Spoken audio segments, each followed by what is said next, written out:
আমার লক্ষ ভিডিও দেখবেন, আমি কোনোদিন তাকে খারাপ করে অসম্মান করে কথা বলি নাই। শহীদ প্রেসিডেন্ট জিয়াউর রহমানকে কোনোদিন অসম্মান করে কথা বলি নাই। আমার জাতির শ্রেষ্ঠ সন্তান যারা, এই জাতির লিডার যারা, প্রত্যেককে আমি সম্মান করে শ্রদ্ধা করে কথা বলি, দোয়া করি তাদের জন্য। আমি দল দেখি না, আমি দল দেখি না, সংগঠন দেখি না, আমি দেখি আমার জাতির যারা লিডার ছিলেন, একটা জাতি হিসাবে তাদেরকে সম্মান করা আমার প্রয়োজন। কিন্তু দুর্ভাগ্য লাগে যখন শেখ মুজিবুর রহমান সাহেবকে অসম্মান করা হয়, আমার দেশের গোয়েন্দা সংস্থা, আমার দেশের ডিজিএফআই, এনএসআই, এসবি, ডিবি তাদেরকে কেমনে যেন খুঁজে বের করে। কিন্তু দুর্ভাগ্য, নবীর বিরুদ্ধে যারা ব্লগে লেখে, আল্লাহর হাবিবের বিরুদ্ধে ব্লগে লেখে, আপনাদের চরিত্র নিয়ে যারা ব্লগে লেখালেখি করে, আমার দেশের গোয়েন্দা বাহিনী তাদেরকে কেন খুঁজে পায় না, এটা আমার বুঝে আসে না। আমি একটু বুঝি, লোহার চশমা, কাঠের চশমা পরে যদি কেউ রাস্তায় নামে, সে তো সবকিছু দেখার কথা নয়।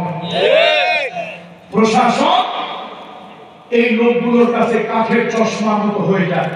সুতরাং আমরা মুহাম্মদ রাসূলুল্লাহ সাল্লাল্লাহু আলাইহি ওয়াসাল্লামের বৈপ্লবিক জীবন, সংগ্রামী জীবন, আল্লাহ রাসূলের সেই সংগ্রামী জীবনে উদ্বুদ্ধ হয়ে আমরা বলবো, সামনে যারা ক্ষমতায় আসতে চান, আগামীতে যারা ক্ষমতায় আসতে চান, তারা আমাদের সাথে, জাতির সাথে ওয়াদা করতে হবে, কোরআন সুন্নাহ বিরোধী কোনো আইন পার্লামেন্টে তারা আনবেন না।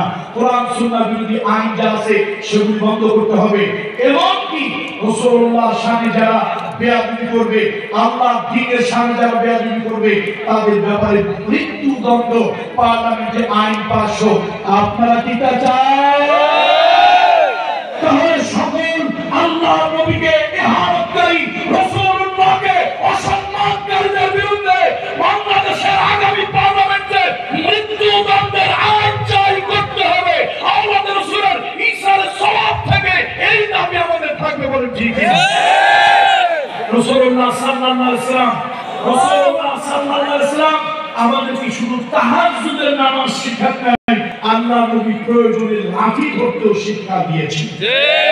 সুতরাং সেই রাসূলুল্লাহ সাল্লাল্লাহু আলাইহি ওয়াসাল্লামের সংগ্রামী জীবনে উদ্বুদ্ধ হয়ে আমরাও যেন বাতিলের বিরুদ্ধে, অন্যায়ের বিরুদ্ধে, অসত্যের বিরুদ্ধে, তাগুতের বিরুদ্ধে, জালিমের বিরুদ্ধে, জুলুমের বিরুদ্ধে, আমরা যেন বৈষম্যের বিরুদ্ধে আমরাও যেন লড়তে পারি, সেই তৌফিক আল্লাহ তাআলা দান করুন।